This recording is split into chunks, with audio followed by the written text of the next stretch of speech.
मैं Delhi high court का भी बहुत शुक्रिया करना चाहूँगी जिन्होंने इस मैटर को फेवरेबली डिस्पोज किया, क्योंकि इंडिया में एक डेमोक्रेटिक सिटीज़न को ये राइट है कि वो चूज़ कर सके उसका choice of doctor and hospital, और उसकी क्या ट्रीटमेंट है उसको खुद को वो चूज़ कर सकता है। और यहाँ पर हमें बहुत ट्रस्ट डेफिसिट था, क्योंकि जिस तरीके से सोनम को लाया गया था वो हॉस्पिटल के लोग नहीं थे, वो पुलिस वर्दी के बिना पुलिस थी, और फिर उनको आईसीयू में रखा जिसमें कोई रखने की ज़रूरत नहीं थी। पहली बात तो हॉस्पिटलाइजेशन की ही ज़रूरत नहीं थी, क्योंकि ये जो मॉनिटरिंग है ये जंतर मंतर साइड से 20 दिनों से हो रही थी और वो ठीक ठाक चल रही थी, कोई ज़रूरत नहीं थी हॉस्पिटलाइजेशन की, और ऊपर से आईसीयू में भी रखने की ज़रूरत नहीं थी। वो सिर्फ इसलिए रखा क्योंकि दुनिया भर में ये रूल है कि आईसीयू में ना पेशेंट और ना पेशेंट को मिलने वाले कोई फ़ोन या इलेक्ट्रॉनिक डिवाइसेस नहीं लेके जा सकते।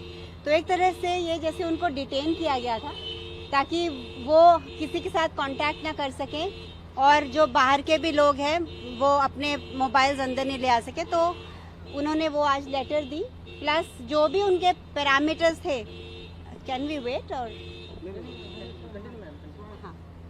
और जो भी उनके पैरामीटर्स हैं जो कि नॉर्मल से थोड़े आगे पीछे हैं, वो कोई लाइफ थ्रेटनिंग नहीं है, वो 23-25 दिन के फास्ट के बाद वो नॉर्मल हैं। और गवर्नमेंट से ज़्यादा तो हमें उनकी हेल्थ की चिंता है ना।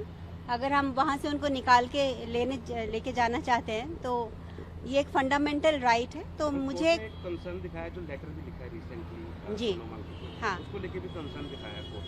हाँ, कि सबसे इम्पॉर्टेंट चीज़ होती है कि पेशेंट की मानसिक स्थिति, क्योंकि मानसिक स्थिति ज़्यादा बॉडी पे इम्पैक्ट करती है। अगर वो नॉर्मल रहे और वो जहाँ खुश है वो रहे तो वो ज़्यादा अच्छा रिकवर होते हैं। तो आई एम वेरी हैप्पी कि दिल्ली हाई कोर्ट ने ये फेवरेबल ऑर्डर दिया है, और ये दिल्ली हाई कोर्ट ने भारत की लोकतंत्रता को ऊपर रखा, क्योंकि एक फंडामेंटल राइट है एक इंडिविजुअल का टू बी शिफ्टेड या to be treated by the doctors of his choice and in the hospital of his choice. Thank you. अभी भी हंगर स्ट्राइक कंटिन्यू रहेगा मैदान में? एक बड़ा हाँ, कि कब खत्म होगी, क्या उम्मीद है? जी, तो हंगर स्ट्राइक सोनम ने डिसाइड किया है कंटिन्यू रखने का, क्योंकि कल जिस क्रूरता और निर्दयता के साथ बच्चों के साथ दुर्व्यवहार किया गया, उनको पीटा गया, लाठीचार्ज किया गया, टीयर गैस डाला गया, तो ये उनके साथ सॉलिडारिटी दिखाते हुए उन्होंने अपना हंगर स्ट्राइक एक्सटेंड किया है कि जब तक इन बच्चों को पार्लियामेंट सुनता नहीं है। स्पेशली येस्टरडे जो इतनी पीसफुल प्रोटेस्ट करने के बाद भी उन पर लाठीचार्ज की, तो उन्होंने अपना वो हंगर स्ट्राइक वो ख़त्म करना था, पर उन्होंने एक्सटेंड किया कि जब तक पार्लियामेंट इसका कॉग्निजेंस नहीं लेगा, और या तो पार्लियामेंटेरियंस, क्योंकि उनको बाहर नहीं ले जाने दे रहे, तो इसलिए वो रिक्वेस्ट कर रहे हैं कि पार्लियामेंटेरियंस उनको सफदरजंग, लेकिन बहुत सारे एमपीज जो आए भी थे सफदरजंग में, उनको अलाउ नहीं किया जा रहा था मिलना। तो जैसे जो डॉक्टर्स उनको पिछले 20 दिनों से ट्रीट कर रहे थे, डॉक्टर लांबा और डॉक्टर दिघे, वो भी आज आए थे कोर्ट। उन्होंने कहा कि कहीं ऐसा नहीं होता कि गवर्नमेंट हॉस्पिटल में जो पेशेंट का डॉक्टर है उनको ना आने दिया जाए, पर उनको भी नहीं उनसे मिलने दिया जा रहा था पिछले 3 दिन।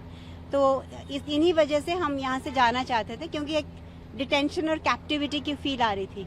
कुछ ऐसे भी वीडियो सर्कुलेट हुए जहाँ पे स्टूडेंट्स काफी एग्रेसिव थे, उनकी तरफ से भी कुछ एग्रेशन दिखाया गया, क्लैशेस हुए पुलिस के साथ। ये आप क्यों मुझे क्वेश्चन पूछ रहे हैं? सेंसेशनलाइज करने के लिए नहीं।